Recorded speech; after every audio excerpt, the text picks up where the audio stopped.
İş yerini sahibkar yaradır. İş yerini qanunçuluğun qorunması yaradır. İş yerini sahibkara sahib çıxan dövlət yaradır.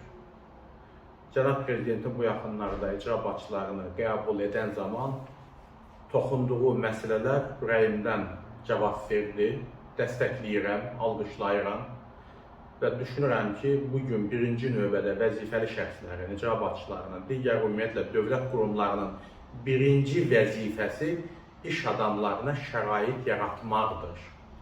Bugün biz desək ki, Azərbaycanda çox əlverişli biznes mühiti var, yanlış demiş olar. Mənim tanıdığım çoxlu insanlar var, onlar ya sənədlərini düzəldə bilmirlər, ya müxtəlif dövlət qurumlarından sənədlərini keçirə bilmirlər.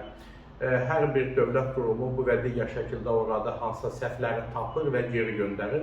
Bu aylarla, illərlə uzanır və bu zaman ərzində həmin iş sahibkarın ölkənin iqtisadiyyatına yatırmaq istədiyi məbləğin 70-80% xərclənmiş olur və ən azı bir 30-40%-ni götürüb artıq başqa ölkəyə getməli olur və yaxud biznesini dayandırır. Ona görə də bizdə ümumiyyətlə biznesə münasibət dəyişməlidir. İş adamına münasibət dəyişməlidir. Vətəndaşa münasibət dəyişməlidir ki, bizim vəzifəmiz, vəzifəli şəxslərin vəzifəsi onlara kömək etməkdir. Qısqanclıqla yanaşmaq olmaz. Onların varlanmasına qısqanclıqla yanaşmaq olmaz. Kömək etmək lazımdır ki, iş adamı varlansın, o varlandıqca da daha çox iş yeri yaradacaq, daha çox vergi ödəyəcək. Mənim üçün bir prinsip var.